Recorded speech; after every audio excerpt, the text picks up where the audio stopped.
DC Multiverse! How's it going, everybody? Welcome back to my channel. I'm Brad, the DC Universe Geek, and today we're going to be reviewing the McFarlane Toys DC Multiverse Batman Beyond action figure. I pre-ordered this thing a long time ago through my comic shop Grey Guardian Games, so woohoo, it finally showed up. Here's what the side looks like. It says Batman Beyond. And here's the back, where we get a picture of the figure in action, and also other characters from McFarlane Toys DC Multiverse line that you can also pick up. I think I've reviewed all of these. I actually did end up getting the Flash, but I never reviewed him. I just put him on the shelf. And here's what the other side looks like. Yep. Same old, same old. Now let's get him out. Oh, can't forget the stuff on the inside. Trading card and the base. Okay, Batman, just hold still. This won't hurt a bit. And okay, out of the package, we got the figure, we got the little fiery boots here, we got the Terry McGinnis Batarang, both of the grippy hands for holding onto that Batarang, and the trading card, and the flight stand, and of course, the figure. Trading card up close, same as always, it's the image on the back of the box. No surprise there. If you're not exactly sure who Terry McGinnis is from the Batman Beyond series, well, here's your chance to find out. Pause to read the bio if you'd like, otherwise, it's gone. The little fire rocket booster accessories, they just fit right in the bottom of his boots, like that. And then, ta-da, he's got rocket boots. Whoosh. Also, you'll notice that his wings right here actually attached to the body by way of these little plastic doohickeys sticking out of his arm right there. Kind of weird, kind of big. Still, that doesn't stop me from A, liking this figure, and B, thinking it's probably one of the coolest McFarlane Toys Batman-based figures in the line. I mean, Todd and his team did do a fantastic job on capturing those much more slender Terry McGinnis Batman body proportions, and the detail work looks pretty fantastic as is. As can be expected, all the fine details have been sculpted quite nicely. Terry McGinnis's Bat utility belt looks accurate enough to the comic books. Then you got that inlaid bat into the chest rather than it being painted on there. That is Todd's way. Todd likes to inlay the emblems rather than just paint them on, and I certainly like and respect and prefer that. I like the look of the gauntlets and how those spikes attach to them, and I like that claw hand. I like the other claw hand too.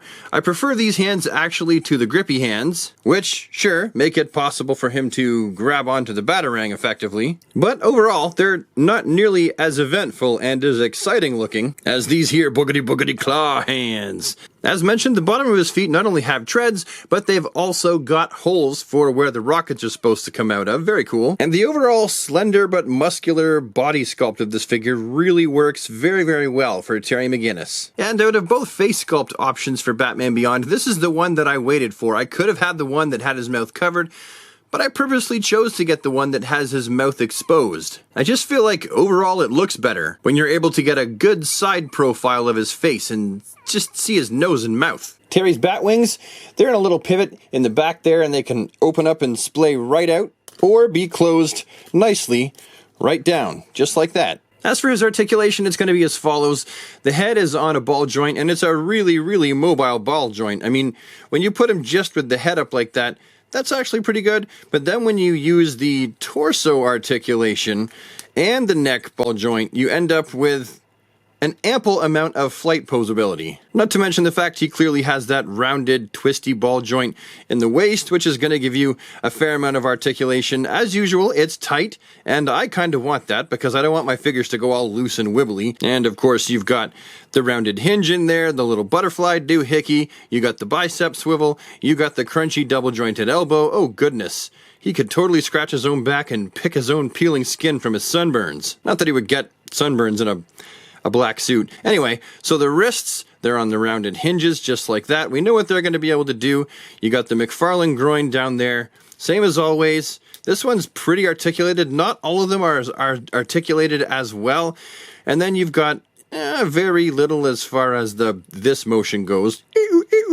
Not much. And of course you can see he's got the double jointed knees, which crunch up more than adequately, and you'll find that he has that rounded joint right there in the ankle, which gives a great amount of articulation, round and round, pivoty, as well as a piece of toe articulation. And now for the comparative portion of the video where I've brought in the oh-so-hard-to-find back-in-the-day DC Universe Classics version, and the hey, this was actually really pretty good DC Multiverse version. I kinda feel like the DC Multiverse version really does a pretty good job of capturing the animated look, only in the Multiverse / DC Universe Classics style. And the DC Universe Classics one is, well, He's very shiny. And I suppose my final word on this figure would go something along the lines of, I'm glad I got him. I give him about a 9 out of 10 as far as McFarlane's DC Multiverse line goes. The details are good enough, and when I compare him to other DC Multiverse Bat characters, I feel like the scale is pretty much good enough, although, as usual, that Robin is just way too big.